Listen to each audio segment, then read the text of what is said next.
Hello बच्चों, नमस्कार। Good morning. कैसे हैं सभी लोग? उम्मीद करता हूँ बहुत अच्छे होंगे। गुड मॉर्निंग, गुड मॉर्निंग सभी एनर्जेटिक लोगों को, उत्साहवान लोगों को, और आने वाले वर्दी धारक लोगों को। तो सही चल रही है भाई पढ़ाई सभी की? गुड मॉर्निंग, गुड मॉर्निंग, जय हिंद सभी को भाई। चैप्टर हमारा चल रहा है बच्चा एवरेज। 3 क्लास ऑलरेडी इसमें हो चुकी हैं और मतलब काफ़ी अच्छा रिस्पॉन्स आप लोगों का चल रहा है इसमें। थोड़ी सी इसमें कैलकुलेशन बोल सकते हैं, क्योंकि जहाँ हमें एवरेज दिया होता है हम सम निकालते हैं और फिर उसके बाद थोड़ी सी हमें मल्टीप्लिकेशन करनी पड़ती है। बाकी कॉन्सेप्ट आप देख रहे हो कि उतने ऐसे नहीं है अजीब व गरीब जो आपको समझने में परेशानी करे। ऐसे एक भी कॉन्सेप्ट आपको नहीं मिलेगा। बस हाँ, थोड़ा सा एक दो स्टेप एक्स्ट्रा मिलेंगे। तो ये थ्रू आउट द चैप्टर है, पूरे चैप्टर में यही है। आपको ऐसा लग, एवरेज चैप्टर का नाम ही है तो इसमें क्वेश्चंस भी एवरेज ही है ना। अच्छे क्वेश्चंस बहुत कम है इसमें। अच्छे यानी कि जो थोड़े से आपको परेशान करें, उनको मैं अच्छे क्वेश्चन बोलता हूँ। तो कल हमने वो पहेली वाले क्वेश्चंस किए थे बच्चे, तो उसको थोड़ा सा आगे बढ़ाते हैं। तो ये देखो, तो मुझे पूरा भरोसा है कि जो काम आपको मैंने कल दिया था, एक बार मुझे थम्स अप करके वो लोग बताओ, जो काम मैंने आपको कल दिया था वो आपने किया या नहीं। अब बहुत सारे तो सोच रहे होंगे कौन सा काम दिया था जी, पता ही नहीं है। तो सोचते रहो आप। जिनको मैंने काम दिया, जिन्होंने किया, तो बताओ मुझे थम्स अप करके। 11 संख्याओं का औसत 54 है, पहली चार का औसत 48 है, अगली चार का औसत पहली चार की तुलना में 25% ज्यादा है।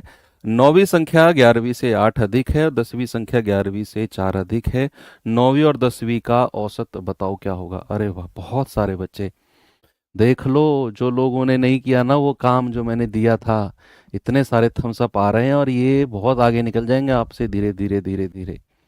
मैं हर बार कहता हूँ ये बात कि स्पीड तो ज़्यादा नहीं होगी इनकी, लेकिन इनके कदम नहीं रुकेंगे, और जिसके कदम नहीं रुकते वो बहुत लंबी रेस जाता है।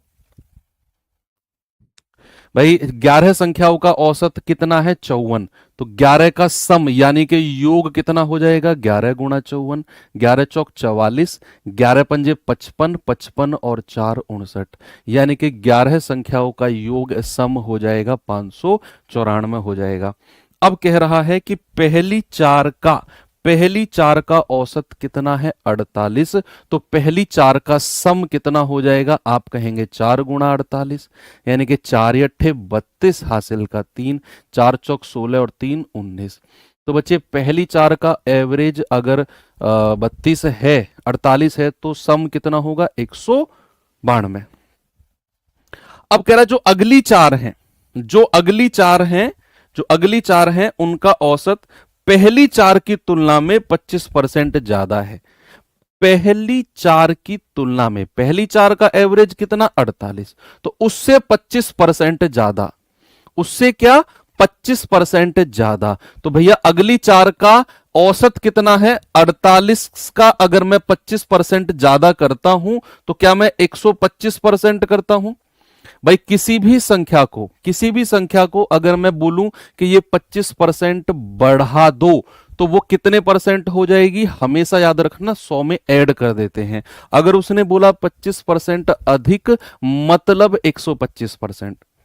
कम कहता तो 100 में से माइनस कर देते। तो 48 का अगली चार का औसत पहली की तुलना में 25% ज्यादा है, तो 125% निकाल दो। तो 25 चौके 100, 25 पंजे 125, 4 से जाएगा 12 बार और 12 पंजे 60, यानी कि अगली चार का एवरेज कितना है? 60। अगर अगली चार का एवरेज 60 है तो अगली चार का योग कितना होगा? 4 × 60, यानी कि 240। कितना होगा बच्चा? 240। तो सवाल को फिर से पढ़ो। सवाल ने बोला कि 11 संख्याओं का औसत 54 है, मैंने योग निकाल दिया। अब कह रहा है इनमें से जो पहली चार है उनका औसत 48 है, तो पहली चार का सम निकाल दिया 4 × 48। अब कह रहा है जो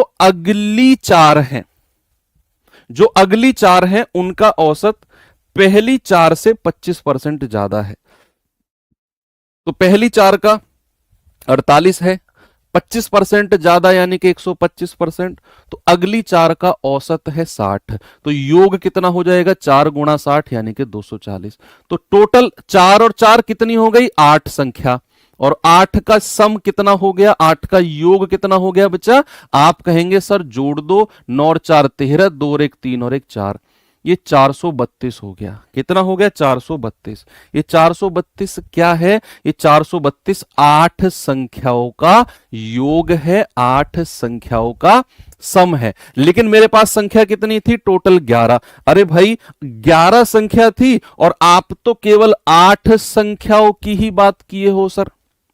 भाई टोटल तो 11 संख्या थी और आपने तो केवल 8 संख्याओं का योग निकाला, 4 और 4 8।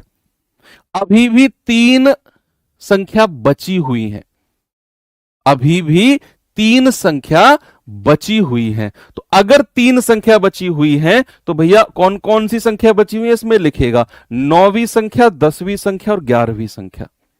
3 संख्या जो बची हुई है वो कौन कौन सी संख्या है, 9वीं संख्या, 10वीं संख्या और 11वीं संख्या। अगर मुझे इनका योग निकालना है, अगर मुझे 9वीं संख्या, 10वीं संख्या और 11वीं का सम निकालना है तो आप 594 में से 432 माइनस कर दो, यानी कि 11 संख्याओं के योग में से 8 का योग माइनस करोगे तो क्या मिलेगा बच्चा, 4 में से 2 गया 2, 9 में से 3 गया 6 और 5 में से 4 गया 1। तो भैया 9वीं, 10वीं और 11वीं का सम कितना मिल गया, 162 मिल गया। यस, कोई दिक्कत नहीं है, ओके।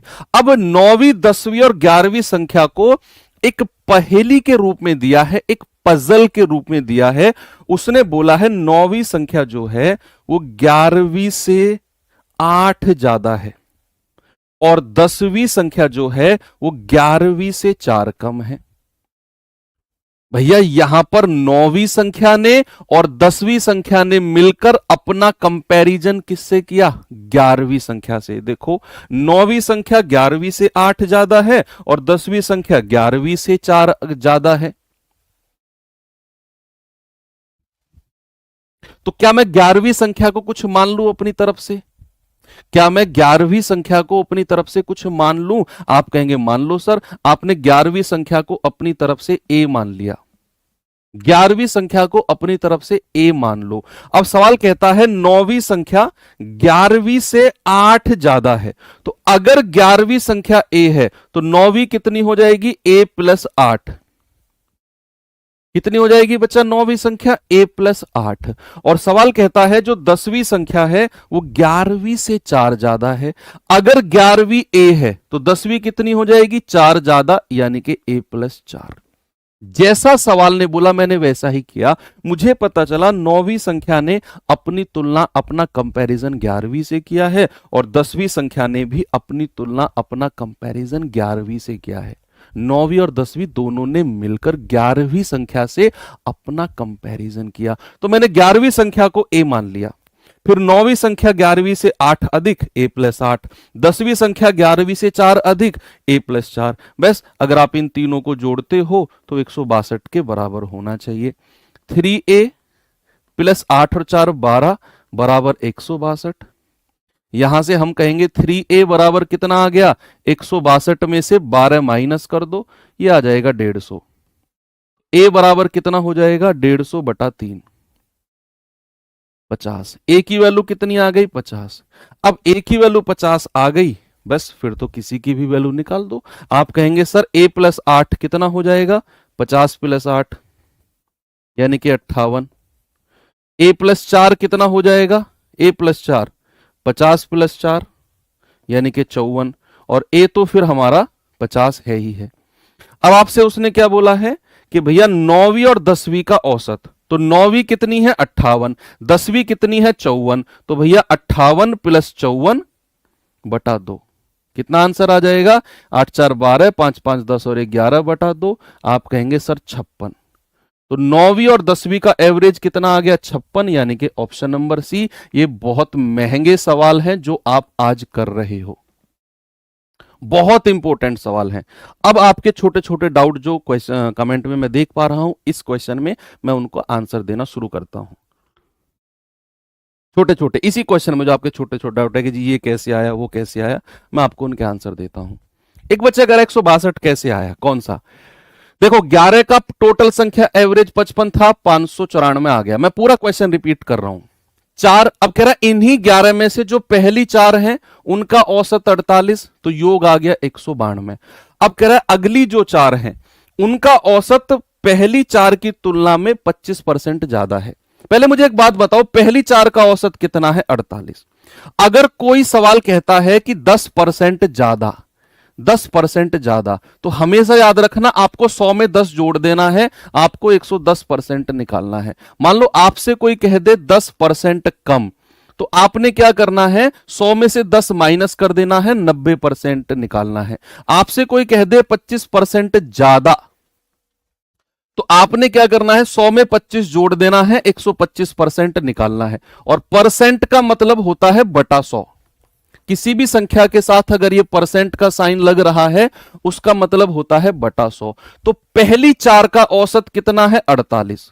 तो कह रहा है, सवाल कह रहा है कि उससे 25% ज्यादा, तो 25% ज्यादा यानी कि 125% निकाल दो, 125 बटा 100, तो ये आपका 60 आया। कैलकुलेशन हमने की तो हमें 60 मिल गया। तो 60 तो ऐसे आया कि अगली चार का औसत कितना आ गया? 60। तो योग कितना आएगा? 4 गुणा 60 240। तो टोटल 4 और 4 8 का योग कितना हो गया? इन दोनों को जोड़ा 432। तीन संख्या बच गई, 9वीं 10वीं और 11वीं। टोटल 11 थी, 8 का योग निकाल दिया मैंने। तीन संख्या बच गई, उनका योग अगर चाहिए तो भैया 594 में से 432 माइनस कर दो, आपको 162 मिल जाएगा। अब बस तीन संख्याओं को पहेली के रूप में सॉल्व किया और आगे सब कुछ आपके सामने है। ठीक है, आगे चलते हैं। सवाल नंबर नेक्स्ट। एक और सवाल कराता हूं आपको ऐसा ही, जरा देखेंगे।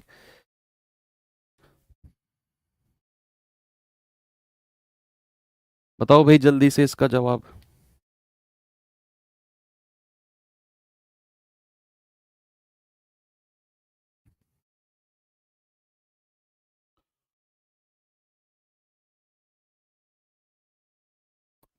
चलिए,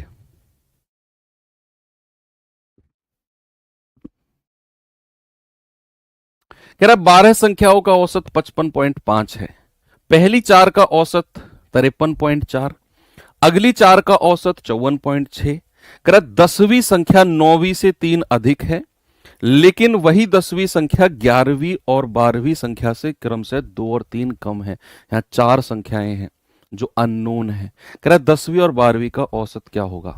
बहुत अच्छा सवाल है, ये पजल है। देखो यहां से लेकर और यहां तक पूरी की पूरी कंप्लीट एक पहेली है, कंप्लीट एक पजल है जिसको आपने सॉल्व करना है। ये पहेली, ये पजल को सॉल्व किए बिना ये सवाल होगा ही नहीं, इम्पॉसिबल। आपको ये यहां से लेकर यहां तक के सवाल में जो पजल दी हुई है, 9वीं 10वीं 11वीं और 12वीं चार संख्याओं का जिक्र किया है कि 10वीं संख्या 9वीं से 3 अधिक, 11वीं और 12वीं से 2 और 3 कम। तो चार संख्याओं का जिक्र हो गया ना, 9वीं 10वीं 11वीं और 12वीं चार संख्याओं का जिक्र किया है पहेली में। तो आपको चार संख्याओं का रिलेशन निकालना है। सर इतना हार्ड नहीं आएगा। सुनील भाई अगर इतना हार्ड नहीं आएगा तो आप इस 5 मिनट के लिए बाहर पानी पी के आओ, थोड़ा सा फ्रेश होके आओ, तब तक मैं दो एक क्वेश्चन करा लेता हूं, ठीक है? फिर आप अगले टाइप से जुड़ जाना। भाई कह रहा है 12 संख्याओं का औसत 55.5 है, तो 12 का योग कितना हो जाएगा? 12 गुणा 55.5। ठीक है, तो आ जाएगा 12 पंजे 60, जीरो हासिल का 6, 12 पंजे 60 और 6 66, हासिल का 6, 12 पंजे 60 और 6 66। ठीक है, ये पॉइंट था, ये पॉइंट लगा दिया। पॉइंट जीरो का कोई महत्व नहीं होता, हटा दो।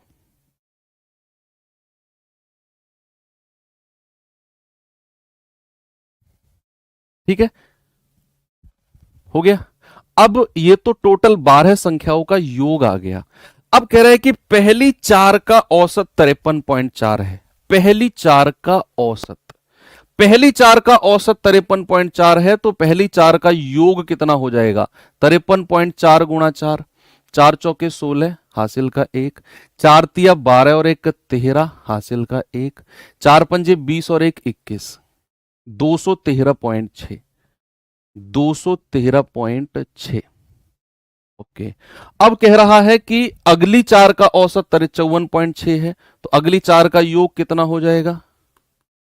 तो 4 छिंग 24 हासिल का 2, 4 चौक 16, 2 18 हासिल का 1, 4 पंजे 20 और 1 21, 216।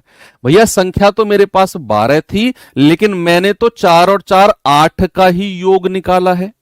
8 का ही योग कितना आ गया? दोनों को जोड़ो, 6 और 4 10, 8 3 11 और 1 12, 1 2 3, 2 और 2 4, 432.0 यानी कि 432 ही हम रखेंगे। तो जो अगली चार संख्या बची उनका योग आ गया। हमें अगर निकालना है कौन कौन सी संख्या है, वो 9वीं 10वीं 11वीं और 12वीं जिनका उसने जिक्र किया। तो 9वीं 10वीं 11वीं और 12वीं, अगर मुझे इनका योग निकालना है, सम निकालना है, तो मैं क्या करूंगा? 12 के योग में से मैं 8 का योग माइनस कर दूंगा। तो 6 में से 2 गया 4, और 6 में से 3 गया 3, और 6 में से 4 गया 2। तो भैया ये जो चार संख्या है इनका योग कितना आ गया? 234। आपने 666 में से 432 माइनस कर दिया। ओके, ठीक है। अब इन चार संख्याओं को एक पजल के रूप में बताया उसने। उसने कहा 10वीं संख्या 9वीं से 3 ज्यादा है, 10वीं संख्या 9वीं से 3 ज्यादा है, और 11वीं और 12वीं से 2 और 3 कम है। अगर मैं 10वीं संख्या को कुछ मान लूं, सपोज अगर मैं 10वीं संख्या को अपनी तरफ से ए मान लिया, मैंने 10वीं संख्या को ए मान लिया, ज्यादातर जिक्र 10वीं संख्या का ही हो रहा है। 10वीं संख्या जो है वो 9वीं से 3 अधिक है, 9वीं से। तो क्या मैं इस बात को अगर उल्टा बोलूं, कल जो मैंने आपको सिखाया था, कल जो मैंने आपको सिखाया था कि 10वीं संख्या 9वीं से 3 अधिक है, इस बात को रिवर्स बोलो कि जो 9वीं संख्या होगी वो 10वीं से 3 कम हो जाएगी। भाई देखो, 10वीं संख्या 9वीं से 3 ज्यादा है, यानी कि 9वीं संख्या रही होगी उससे 3 ज्यादा 10वीं संख्या है। अब रिवर्स बोलो कि जो 9वीं संख्या है वो 10वीं से 3 कम हो जाएगी, यानी कि 10वीं से 3 कम कर दो 9वीं संख्या को, a-3, ये 9वीं संख्या आ गई। आगे चलो, अब कह रहा है कि यही 10वीं संख्या 11वीं और 12वीं से क्रमशः 2 और 3 कम है। तो 11वीं संख्या जो है 10वीं से 2 ज्यादा हो जाएगी, यानी कि a+2 हो जाएगी, और 12वीं संख्या 3 ज्यादा हो जाएगी, a+3 हो जाएगी।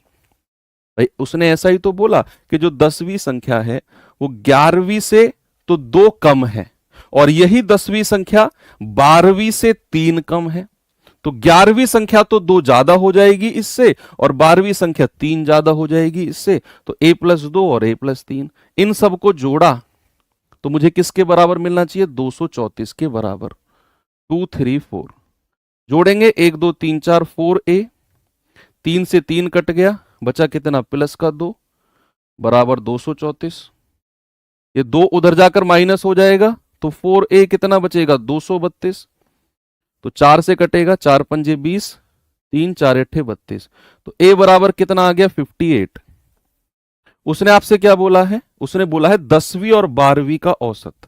10वीं और 12वीं का, 10वीं को तो आपने a माना और 12वीं को a+3, तो a कितना आ गया? 58, और a+3 कितना आ गया? 58 + 3 61। तो आपने इन दोनों का एवरेज निकालना है, तो 58 + 61 बटा 2, 8 और 1 9, 6 और 5 11, ये जाएगा 2 पंजे 10, 1 2 नाम 18, 2 पंजे 10, 59.5, यानी कि ऑप्शन नंबर ए मेरा बिल्कुल सही है। और ये एक अच्छा सवाल है बच्चे। आप लोग बच्चे हो, जो मैं कहूं उसे थोड़ा सा गौर से सुनना। आप लोग पता है क्या है, आप लोग जजमेंटल हो जाते हो। जजमेंटल यानी कि आप लोगों को कोई क्वेश्चन अगर थोड़ा सा हार्ड दिखे ना, तो आप कहते हो ये एग्जाम में नहीं आएगा। आपको किसी क्वेश्चन में थोड़ा सा कैलकुलेशन ज्यादा दिख जाए, ये क्वेश्चन एग्जाम में कैसे होगा, इतना टाइम नहीं मिलता है।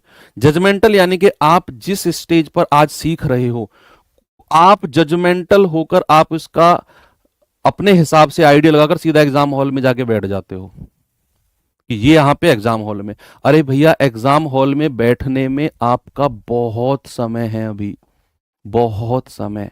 और मैं हमेशा कहता हूं जो चीज आपको क्लास में सिखाई जाती है जरूरी नहीं है कि हर चीज आपके एग्जाम में आए। बहुत सारी चीजें आपको आपकी मानसिक स्तर, आपकी जो मेंटल प्रेशर है उसको डेवलप करने के लिए, मेंटल प्रेशर को कम करने के लिए, मानसिक जो आपका तनाव है उसको कम करने के लिए, आपको मजबूत बनाने के लिए कराई जाती हैं। कि यहाँ पर अगर मैं थोड़ी सी कैलकुलेशन आपको ज़्यादा कराऊंगा और मैं रेगुलर बेसिस पर थोड़ी थोड़ी थोड़ी थोड़ी कराता रहूंगा तो एक दिन मेरा स्टूडेंट इस कैलकुलेशन से डरना बंद कर देगा और उसको ये चीज एक हैबिट के रूप में लगने लगेगी।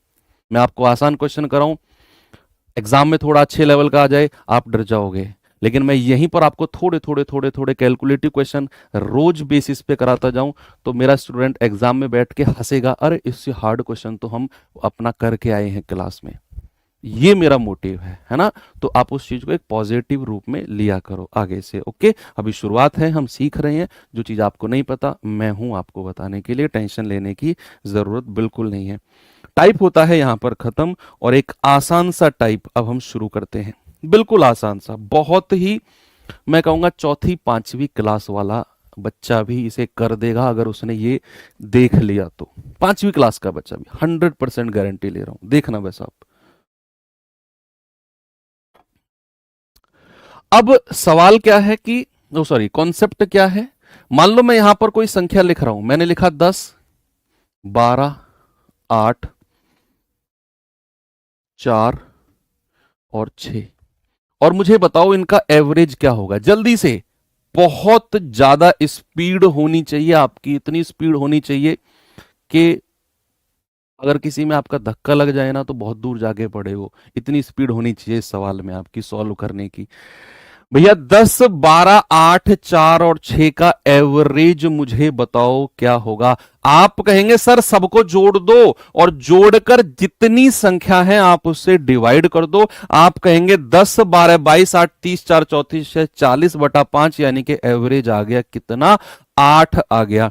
भैया एवरेज मैं यहां पर लिख रहा हूं तो एवरेज कितना होगा। आप कहेंगे सर सबको जोड़ा है तो 40 और संख्याएं हैं 5, सर 8 मेरा एवरेज आ गया। कितना है, 8 मेरा एवरेज। बहुत तेज भाग रहे हो तुम, कम कम कम यार, तुम तो मुझ में ही धक्का मार दोगे, फिर काम कैसे चलेगा। सुनो अब मैं क्या कर रहा हूं, मैं इस हर संख्या में ना 2 ऐड कर रहा हूं। इसमें भी 2 ऐड कर दिया, इसमें भी 2 ऐड कर दिया, इसमें भी 2 ऐड कर दिया, इसमें भी 2 ऐड कर दिया, इसमें भी 2 ऐड कर दिया। अब मुझे बताओ एवरेज कितना होगा और आपसे जल्दी जवाब देने वाला हूं मैं। एवरेज होगा 10, लिख दिया मैंने, एवरेज 10 होगा। मुझसे जल्दी आप आंसर दे ही नहीं सकते। आप करके देखो सॉल्व, पता है आप कैसे करोगे। आप करोगे सर हर संख्या में 2 जोड़ेंगे तो 10 और 2 12, 12 और 2 14, 8 2 10, 4 2 6, 6 और 2 8। अब जरा जोड़ना 12 14 26 10 36 6 42 और 8 50। भाई योग आ गया 50, संख्या 5 है भैया, देख लो 10 आ गया। कितना आ गया, 10। मैंने कहा ओके। अब एक काम करो, जो ओरिजिनल संख्या थी, एक तो कंडीशन आपने ये लगाई, अब मैं दूसरी कंडीशन लगा रहा हूं। आप हर संख्या में से 3 3 माइनस कर दो, हर संख्या में से। इसमें से भी 3 माइनस, इसमें से भी 3, इसमें से भी 3, इसमें से भी 3। ओरिजिनल में से, व्हाइट कलर वाले में से नहीं, ओरिजिनल में से 3 3 माइनस कर दो। तो आप कहेंगे 10 में से 3 गया 7। मैं आपसे पहले आंसर दे रहा हूं, आंसर आ गया 5। मेरा आंसर 5 है, आपसे पहले आंसर दे दिया, मेरा उत्तर 5 है। आप कैलकुलेट करो, 10 में से 3 गया 7, 12 में से 3 गया 9, 8 में से 3 गया 5, 4 में से 3 गया 1, 6 में से 3 गया 3। 9 और 7 16, 5 21, एक 22, 3 25 और संख्याएं हैं 5। डिवाइड करेंगे आपको 5 मिलेगा। सर ये कैसे संभव हो रहा है, ये पॉसिबल कैसे हो रहा है सर। भाई आप एक काम और कर लो, आप हर संख्या को 2 से एक बार डिवाइड करके और देख लो। क्या करो, हर संख्या को डिवाइड बाई 2 कर दो। इसे भी डिवाइड बाई 2, इसे भी डिवाइड बाई 2, इसे भी डिवाइड बाई 2, इसे भी डिवाइड बाई 2, इसे भी डिवाइड बाई 2। तो अगर आप इसको 10 को 2 से भाग दोगे 5 आएगा, 12 को 2 से भाग दोगे 6 आएगा, 8 को 2 से भाग दोगे 4 आएगा, 4 को 2 से भाग दोगे 2 आएगा, 6 को 2 से भाग दोगे 3 आएगा। तो आपका आंसर भी 4 आ जाएगा। आपसे पहले उत्तर दे दिया मैंने, करके देख लो, नहीं तो आप कहोगे कि सर 6 और 5 11, 4 15 2 17, 17 और 3 20, 20/5, अरे सर ये तो 4 आ गया, ये कैसे पॉसिबल हो रहा है सर, इतनी जल्दी आप आंसर कैसे दे रहे हो, आप रट के आए हो क्या? नहीं, रट के नहीं आया भैया, ये कॉन्सेप्ट है कि आपके पास कुछ गिवन नंबर्स हैं, आपके पास कुछ गिवन नंबर्स हैं, उनका एवरेज है कुछ, मान लिया आपने 8। अगर आप प्रत्येक संख्या में कुछ जोड़ रहे हो, बच्चे मैंने क्या बोला कि आप अगर प्रत्येक संख्या में कुछ जोड़ रहे हो, 2 2 2 2 2, हर संख्या में आपने 2 2 2 2 जोड़ा, तो एवरेज में भी 2 ही जोड़ेगा। कितना हो गया? 8 और 2 10। अगली बारी में आपने क्या किया? हर संख्या में से आपने 3 3 3 3 3 3 माइनस किया, इक्वल संख्या माइनस होनी चाहिए। हर संख्या में से 3 3 3 3 3 3 3 3 माइनस किया, तो मैंने क्या किया? मैंने औसत में से भी 3 माइनस कर दिया, 8 में से 3 माइनस किया, 5 आ गया। और यहां तक ही कहानी नहीं रुकी, आपने हर संख्या में डिवाइड बाई 2 कर दिया, आपने हर संख्या में divide by 2 divide by 2 divide by 2 divide by 2, आपका औसत भी 8/2 यानी कि 4 हो गया। और ये कॉन्सेप्ट यहां से क्या निकल के आया कि अगर आप प्रत्येक संख्या में कुछ जोड़ो, प्रत्येक संख्या में कुछ घटाओ, प्रत्येक संख्या में कुछ भी डिवाइड करो, इक्वल संख्या होनी चाहिए बस, वो डिवाइड बाई 2 नहीं, आप डिवाइड बाई 3 करोगे, डिवाइड बाई 4 करोगे, कुछ करो, औसत में भी वही होगा। कंडीशन है प्रत्येक संख्या में गुणा, भाग, प्लस, माइनस, मतलब कुछ भी आप करो, औसत में भी वही होगा।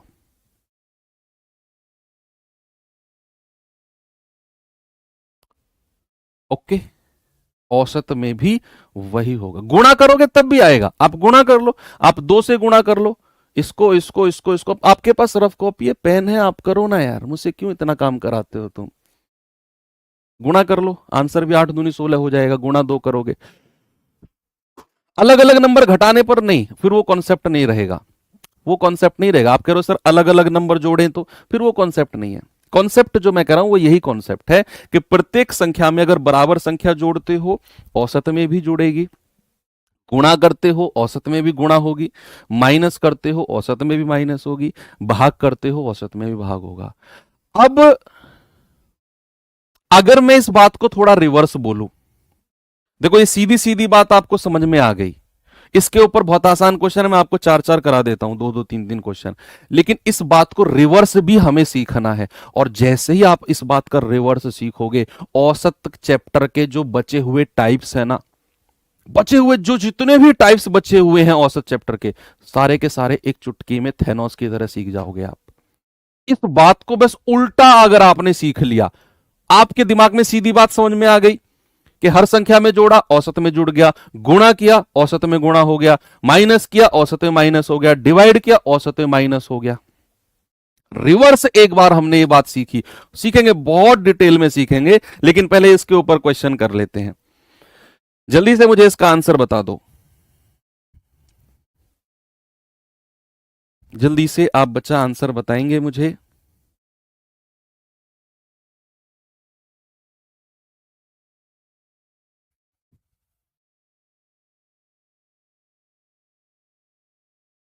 जल्दी से बच्चे बताओ उत्तर।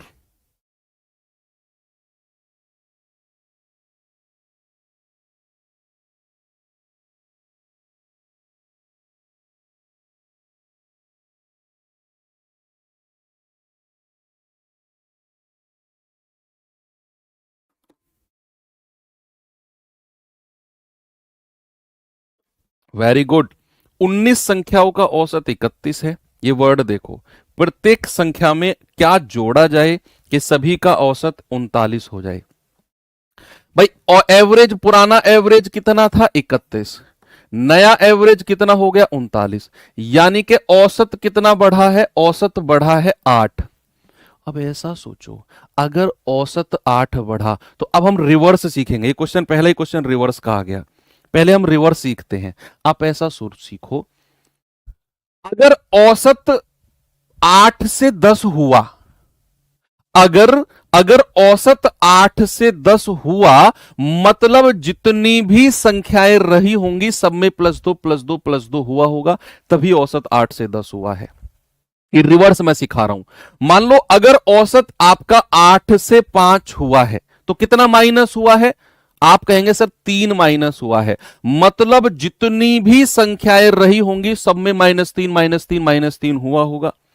अगर औसत 8 से 4 हुआ, यानी कि डिवाइडेड बाई 2 हुआ, तो जितनी भी संख्याएं रही होंगी सब में divide by 2 divide by 2 divide by 2 रहा होगा। ये उल्टा समझना है। आप कहेंगे सर बात तो वही है, उल्टा क्या है इसमें? अरे भैया अभी आपको ये ऐसा लग रहा है, जब मैं सवाल पे आऊंगा ना अगले टाइप पे, आपको कि अच्छा सर रिवर्स, इसीलिए जोर दे रहे थे आप रिवर्स सीखने पे।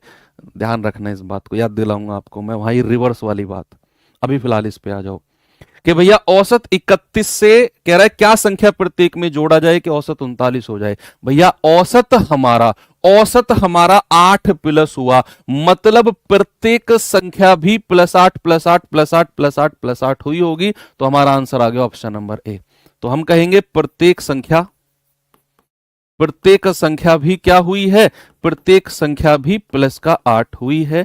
ऑप्शन नंबर ए हमारा बिल्कुल सही है। चले आगे, इस सवाल को बताओ जल्दी से।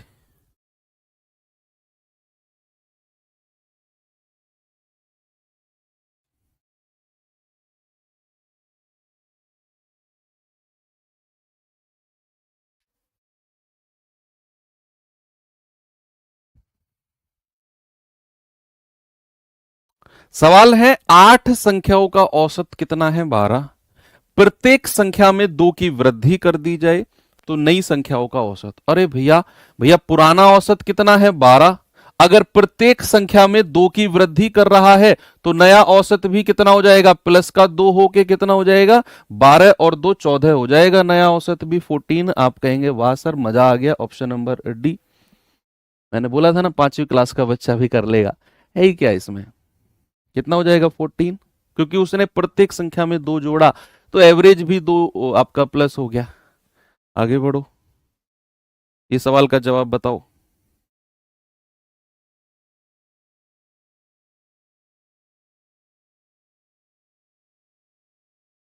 बताओ बताओ बताओ बताओ बताओ। सवाल कह रहा है कि 10 संख्याओं का औसत 35 है, प्रत्येक संख्या में क्या घटा दिया जाए कि भैया नया औसत 27 हो जाए?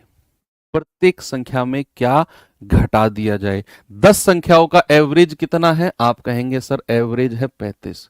कह रहा है भाई साहब क्या मैं घटा दूं कि एवरेज 27 हो जाए? यानी कि आपको -8 एवरेज हुआ है। एवरेज कितना हुआ है? -8। मतलब आपको प्रत्येक संख्या में से 8 घटाना पड़ेगा। आप कहेंगे ओके सर, प्रत्येक संख्या में से भी आपको 8 माइनस करना पड़ेगा, 8 घटाना पड़ेगा, घटाना पड़ेगा। तो आंसर कितना हो जाएगा? आप कहेंगे ऑप्शन नंबर बी मेरा बिल्कुल सही है। आगे चले, चलो लास्ट क्वेश्चन करो, फिर मैं टाइप चेंज करता हूं और अगले टाइप में फिर आपको मैं कॉन्सेप्ट सिखाऊंगा। थोड़ा सा बड़ा कॉन्सेप्ट होगा, लेकिन समझ गए 100% समझ जाओगे। सवाल में अप्लाई करना मैं सिखाऊंगा, जीवन भर याद रखोगे कि सर कुछ कॉन्सेप्ट सिखाया था। जीवन भर मत याद रखना, सिलेक्शन तक रखना बस, उसके बाद ये मैथ रीजनिंग पीजनिंग सब खत्म हो जाएगी, आप अपनी जॉब पर बिजी हो जाओगे। सवाल है 17 संख्याओं का औसत 47 है, प्रत्येक संख्या को 6 से गुणा किया तो नया औसत क्या हो जाएगा? बताओ। 17 संख्याओं का औसत 47 है, अगर मैं ईच नंबर को मल्टीप्लाई बाई 6 करता हूं तो मेरा नया एवरेज क्या होगा? आप कहेंगे सर एवरेज भी मल्टीप्लाई बाई 6 हो जाएगा।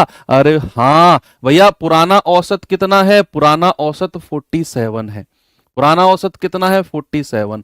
नया औसत भी आपका मल्टीप्लाई बाई 6 कर दो तो 47 इंटू 6, 6 सत्ते 42, 6 चौक 24 और 4 28, यानी कि 282। ये लो,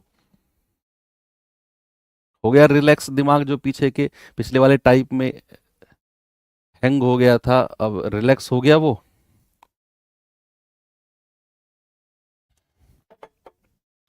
आगे चलें? ठीक है।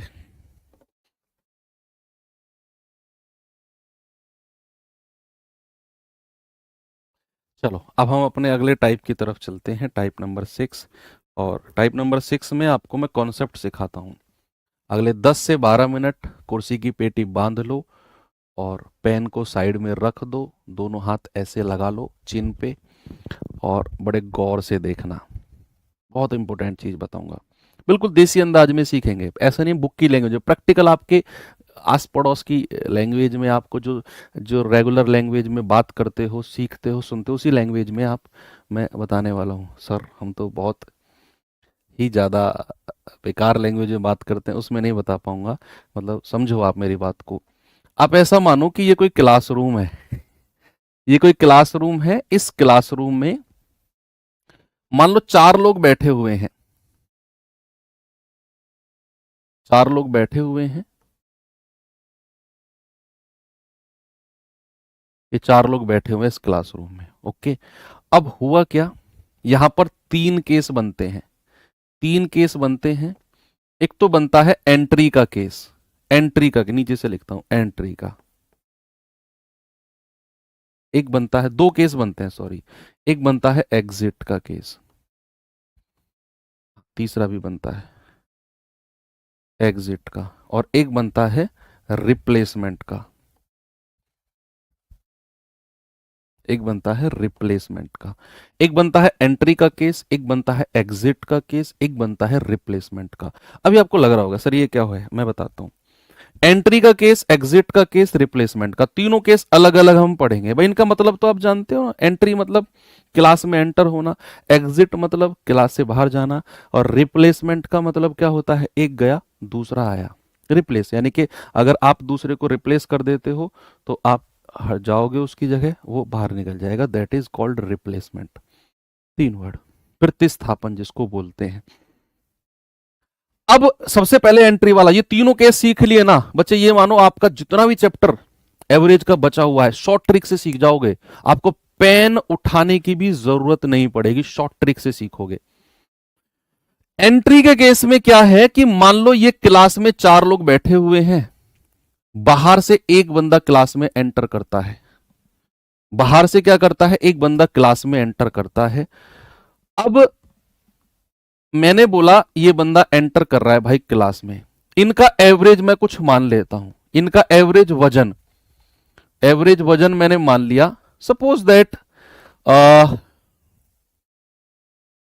ए मान लो, इनका एवरेज वजन क्या है, इनका एवरेज वजन है ए।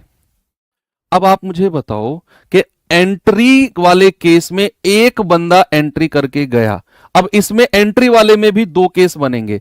अगर ये ए से ज्यादा वजन लेके गया है, ए से ज्यादा वजन लेके गया, और दूसरा केस बनेगा ए से कम वजन, ए से कम वजन यानी कि औसत से ज्यादा और औसत से कम। अब आप प्रैक्टिकल सोचो, ये तो मैंने ड्राइंग बना दी, अब मैं आपको प्रैक्टिकली बताता हूं। क्लास में 4 लोग बैठे हुए हैं, मान लो उनका औसत वजन 40 किलो है। अब एक बंदा दौड़ता दौड़ता, 5वां बंदा क्लास में एंट्री कर गया और वो 70 किलो का है। भाई हमारी क्लास में 4 लोग बैठे हुए हैं, मैं आप ये और ये 4 लोग बैठे हुए हैं, हमारा औसत वजन 40 किलो है। अब एक 5वां बंदा गेट से एंट्री किया, मास्टर टीचर को मान लो या कोई और बंदा आया और उसका 70 किलो वजन है। आप मुझे बताओ अगर वो औसत हमारा 40 था, वो 70 किलो का आया है, तो हमारा औसत ओवरऑल 5 लोगों का बढ़ेगा या कम होगा या एज इट इज रहेगा, बताओ। आप मुझे जितना पूछ रहा हूं उतना बताओ, ज्यादा दिमाग मत लगाओ।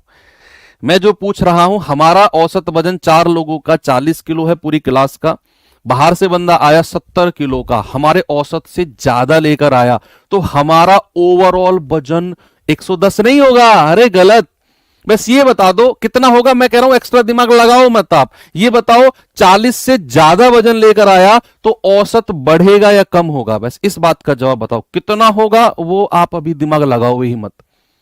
आप कहोगे सर इंक्रीज होगा, क्योंकि हमारा औसत से ज्यादा लेकर आ रहा है ना, तो भैया इंक्रीज होगा। हमारे औसत से ज्यादा लेके आ रहा है तो ओवरऑल एवरेज हम कहेंगे, ओवरऑल एवरेज इंक्रीज होगा, बढ़ेगा, बढ़ेगा। भैया अब दूसरा केस, मान लो हमारी क्लास का वजन है कितना, 40 किलो। अब एक बंदा पांचवा बाहर गेट से एंट्री करता है हमारी क्लास में, वो 20 किलो का है बस। हमारा एवरेज था 40 किलो और जो बाहर से पांचवें बंदे ने एंट्री की वो 20 किलो का है बस। तो बताओ ओवरऑल बढ़ेगा या घटेगा? आप कहेंगे सर 40 किलो हमारा वजन है ना, और अगर वो 20 किलो का आता है, सर हमारा वजन तो घट जाएगा, हमारे औसत से कम वजन लेके आ रहा है वो। तो अगर औसत से कम वजन लेकर आएगा तो बच्चे याद रखना, ओवरऑल, ओवरऑल क्या होगा, घटेगा, डिक्रीज होगा। ओवरऑल क्या होगा, ये फील करना, याद नहीं करना आपको, ये फील करना है, इसलिए मैं एग्जांपल देके समझा रहा हूं आपको।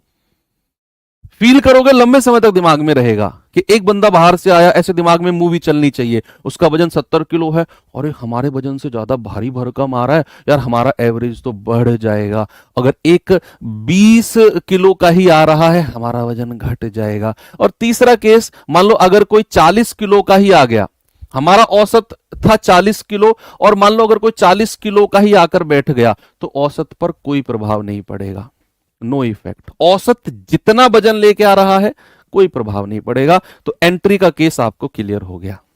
ये एंट्री का केस है कि अगर औसत से ज्यादा वजन लेके आ रहा है, हमेशा याद रखो, बुक की लैंग्वेज में बता रहा हूं, अगर औसत से ज्यादा वजन लेके आ रहा है, औसत बढ़ेगा हमेशा। औसत से कम वजन लेके आ रहा है, औसत हमेशा घटेगा। औसत जितना वजन लेके आ रहा है तो औसत पर कोई प्रभाव नहीं पड़ेगा। ठीक है, ये एंट्री का केस है। एग्जिट का केस क्या है? एग्जिट का केस भी देख लो। ये चार लोग ही हैं। ये क्या है? ये चार लोग ही हैं, और ये चार लोग में से एक बंदा बाहर जाता है। एक बंदा बाहर जाता है, एग्जिट कर गया गुस्से में, भाई लड़ाई हो गई तो जा रहा है वो छोड़ के, एग्जिट कर रहा है, उसकी लड़ाई हो गई। अब एवरेज कितना था? 40। इसमें भी दो केस बनते हैं, इसमें भी दो केस बनते हैं। औसत से ज्यादा लेके जा रहा है, औसत से ज्यादा लेके जा रहा है, और दूसरा केस औसत से कम, औसत से कम। फील करनी है इस बात को। हालांकि ये इसका रिवर्स होता है, आप इसका रिवर्स भी डायरेक्ट याद रख सकते हो। तो इसका रिवर्स होता है कि अगर एग्जिट वाले केस में, अगर कोई बंदा क्लास छोड़ के जा रहा है, तो अगर वो औसत से ज्यादा लेके जा रहा है तो ओवरऑल औसत कम होगा, और अगर औसत से कम लेके जा रहा है तो ओवरऑल औसत बढ़ेगा। ये रिवर्स एग्जिट के केस में उल्टा होता है। ऐसे याद रखो, चार लोग हैं, एक बंदा बाहर गया छोड़ के क्लास को। 40 किलो औसत था हमारी क्लास का, कि 40 किलो का एवरेज वजन है पूरी क्लास का। अब ये बंदा 50 किलो का है जो जा रहा है, 50 किलो का, यानी कि हमारे औसत से 10 किलो वजन एक्स्ट्रा लेके जा रहा है, औसत से 10 किलो ज्यादा। तो भैया हमारा 10 किलो औसत में से कम हो गया तो हमारा ओवरऑल औसत घट जाएगा। अगर ये एवरेज से ज्यादा लेके जाना ना, आप ऐसा सोचो, हम क्लास में चार लोग बैठे हुए हैं, हमारे पास सबके पास 50-50 रुपए हैं, सबके पास, चारों लोगों के पास 50-50 रुपए हैं, औसत 50 रुपए हो गया, सबके पास 50-50, औसत 50 रुपए। अब एक बंदा क्लास में से बाहर गया, उसकी जेब में चेक किए गए 70 रुपए थे, उसकी जेब में 70 रुपए थे। 50 रुपए तो अपने और 20 रुपए हम पे से लेके गया है, वो हमसे वो 20 रुपए लेके गया है। तो हमारा औसत 50 रुपए हम सबके पास थे, एक बंदा गया 70 रुपए लेके गया, 20 रुपए ज्यादा, अब औसत से 20 रुपए ज्यादा। वो 20 रुपए किससे लेके गया होगा? हम तीनों से, जो हम बच गए हैं। तो हमारा 50 रुपए से कम हो जाएगा ना हमारे पास पैसा, क्योंकि हम उसको 20 रुपए दे चुके हैं तीनों मिलकर। तो अगर वो औसत से ज्यादा लेके जा रहा है ना, तो ओवरऑल एवरेज घटेगा। ओवरऑल एवरेज क्या होगा? ओवरऑल एवरेज घटेगा अगर औसत से ज्यादा, क्योंकि भैया हमारा पेट काट के ले जा रहा है, वो ऐसे बोलते हैं ना, पेट काट के ले गया, तो पेट काट के ले जा रहा है यानी कि हमारे पास जो था उसमें से भी ले गया, वो औसत से ज्यादा अगर लेके जा रहा है। और अगर औसत से कम लेके जा रहा है तो ऐसे मानो कि हम 4 लोग बैठे हुए हैं, सबके पास 50-50 रुपए हैं, एक बंदा 10 रुपए लेके गया, 40 रुपए छोड़ गया क्लास में, ला आपस में बांट लेना गरीबो, ऐसे हमसे बोल गया। वो 10 रुपए क्लास से बाहर लेके गया और हमसे बोल गया कि भैया 40 रुपए छोड़ के जा रहा हूं, गरीबों आपस में बांट लेना इनको। तो हमारे पास 50 रुपए तो पहले ही थे और उसके 40 रुपए को हमने आपस में बांट लिया। तो अगर वो औसत से कम लेके जा रहा है, बाकी पैसे को क्लास में छोड़ के जा रहा है, तो हमारा औसत क्या हो जाएगा, बढ़ जाएगा। तो औसत से कम अगर लेके जा रहा है तो बच्चा हम कहेंगे कि ओवरऑल एवरेज क्या होगा, ओवरऑल एवरेज बढ़ेगा। ओवरऑल एवरेज क्या होगा मेरे भाई, ओवरऑल एवरेज इंक्रीज होगा। इसी तरीके से याद रखना, जीवन में कभी नहीं भूलोगे आप, 100% गारंटी ले रहा हूं।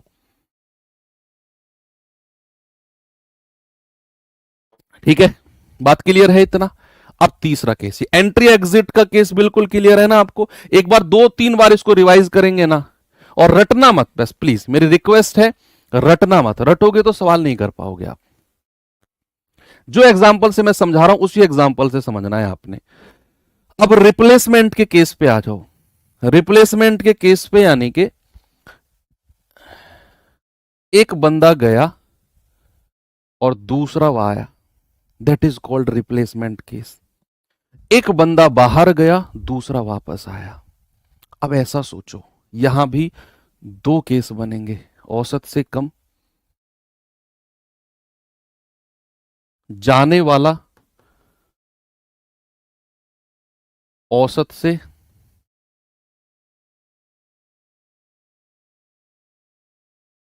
कम है, और आने वाला, या फिर ऐसा समझो, जाने वाले का वजन आने वाले से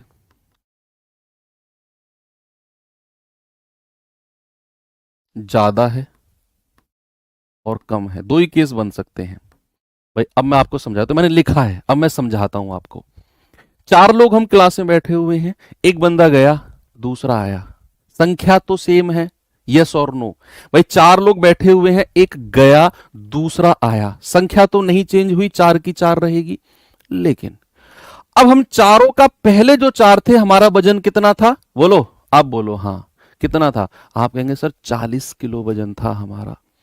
अब एक बंदा जो जाने वाला है, जो जाने वाला है, वो आने वाले से ज्यादा वजन लेके गया। आप ऐसा सोचो, इस चीज को यहां से हटा दो, आप कंफ्यूज हो जाओगे, मैं आपको बिल्कुल प्रैक्टिकल में समझाता हूं। आप ऐसे समझो एग्जाम्पल के साथ ही, कि जाने वाले का वजन, हमारा एवरेज कितना था, हमारा एवरेज था, इसको मैं एग्जाम्पल से समझाऊंगा तभी समझ में आएगा, एवरेज था 40 किलो। जाने वाले का वजन, जाने वाले का जो वजन है वो 50 किलो है, और आने वाले का वजन, आने वाले का जो वजन है वो 70 किलो है। बताओ ओवरऑल एवरेज बढ़ेगा या कम होगा, सोच समझ के बताना, सोच समझ के बताना। मैंने क्या बोला, एवरेज है क्लास का 40, रिप्लेसमेंट का केस है, एक गया दूसरा आया, तो जाने वाला जो है वो 50 किलो का गया, आने वाला 70 किलो का आ गया, आने वाला 70 किलो का आ गया, यानी कि जाने वाले से ज्यादा वजन लेकर आ गया वो। बताओ ओवरऑल एवरेज घटेगा या बढ़ेगा। आप कहेंगे सर ज्यादा वजन लेके आ रहा है ना, 50 किलो का गया 70 किलो का आ गया, तो ओवरऑल एवरेज बढ़ेगा। ओवरऑल एवरेज क्या होगा, ओवरऑल बढ़ेगा। और इसका उल्टा अगर हम कहें कि जाने वाला, सपोज मैंने आपसे बोला कि जाने वाला 100 किलो का गया है और आने वाला 20 किलो का ही आया है, यानी कि जो गया है छोड़कर वो 100 किलो का था, और जो आया है वो केवल 20 किलो का है। तो एवरेज घटेगा या बढ़ेगा, average, overall average, overall average आप कहेंगे सर घटेगा। अब आप कहेंगे सर ये सब तो ठीक है, जो आपने समझाया आ गया समझ में, एग्जिट का केस भी समझ में आ गया, एंट्री का केस भी समझ में आ गया, रिप्लेसमेंट का भी आ गया। सर इसे सवाल में अप्लाई कैसे करेंगे, हमें कैसे पता चलेगा कि कौन सा एंट्री का केस है, कौन सा एग्जिट का है, कौन सा रिप्लेसमेंट का है? भाई बिल्कुल भी टेंशन मत लो, अब तक की चीजें समझ में आई, आगे भी आएंगी। हर सवाल में वो बोलेगा आपसे कि भैया क्लास में से एक बंदा बाहर गया तो एग्जिट का केस, सवाल में बोलेगा कि क्लास में एक बंदा बाहर से आया तो एंट्री का केस, और सवाल में वो बोलेगा कि एक गया और दूसरा आया, एक गया दूसरा आया तो रिप्लेसमेंट का केस। इनके अलावा और कोई केस बनता ही नहीं है। बहुत अच्छे अच्छे सवालों में मैं आपको लगा के दिखाऊंगा, और इसी को ही बोलते हैं विचलन विधि, डेविएशन मेथड। मैंने आपको क्लास के शुरू में बोला था ना कि डेविएशन मेथड की एक जगह हमें जरूरत पड़ेगी, इसी को हम डेविएशन मेथड बोलते हैं, विचलन विधि। तो ट्री को बनाने तो बना लो, ट्री बना लो, आराम से बना लो। क्वेश्चन हम कल ही करेंगे इसके ऊपर, ठीक है? आज तो मुझे बस आपको समझाना था, कल ही करेंगे। आपको ये ट्री रटना नहीं है प्लीज, चाहे आपको वीडियो दोबारा देखनी पड़े, आपको बेशक वीडियो दोबारा देखनी पड़े, पर प्लीज आप इसको उसी तरीके से समझना जिस तरीके से मैंने आपको समझाया है।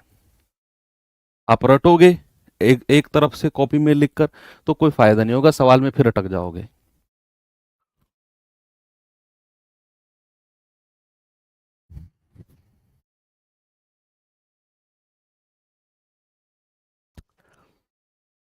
ठीक है भैया, तो ओके, तो आप ये नोट कर लेना बाकी। और एक क्वेश्चन मैं आपको होमवर्क दे के जा रहा हूं, इसे आप करना खुद से, ट्राई करना यही तरीका लगाने की जो मैंने आज पढ़ाया आपको सेम। देखो 6 दोस्त का एवरेज 144 है, 150 सेंटीमीटर वाला समूह छोड़कर गया, एग्जिट वाला केस है, तो नया औसत क्या होगा? कितना किलो ज्यादा लेके गया है वो, औसत से ज्यादा लेके गया है तो भैया औसत घटेगा, बचे हुए लोगों का औसत से कम लेके गया है तो बचे हुए का औसत बढ़ेगा। 144 औसत था, 150 लेके गया, भाई साहब ये तो एग्जिट का केस है, समूह छोड़ के गया और औसत से ज्यादा लेके गया। अगर औसत से ज्यादा लेके गया है तो ओवरऑल कम होगा। तो भैया कितना ज्यादा लेके गया है? 6, और 6 दोस्त थे, एक बाहर चला गया, अब कितने बचे हैं? 5। तो 6 औसत ज्यादा लेके गया है, 6 किलो ज्यादा, और भैया ये कितने लोगों से छीन कर लेके गया है? छीन के लेके जाएगा ना, जब 144 एवरेज था 150 लेकर गया, तो छीन कर लेके गया है 6 किलो। तो कितने लोगों से छीन के लेकर गया है? 6 दोस्त थे, एक छीन कर लेकर गया 5 लोगों से, तो ये आ जाएगा 1.2, 1.2 किलो औसत एवरेज कम हो जाएगा सबका। तो आप कहेंगे सर 144 पहले था, उसमें से 1.2 माइनस कर दो, सर 142.8 कहीं ऑप्शन में होगा, देख लो भाई, बिना पेन के उड़ा दोगे सवाल हो गए। तो इस सवाल मैंने HW, फिर भी होमवर्क दे रहा हूं मैं, आप इसको खुद से ट्राई करना, दिमाग लगाना इसमें खुद से। बहुत कल की क्लास बहुत इंटरेस्टिंग होने वाली है, बहुत मजा आपको आने वाला है, तो कल जरूर इसका रिवीजन करके आना। थैंक यू, बाय बाय, जय हिंद।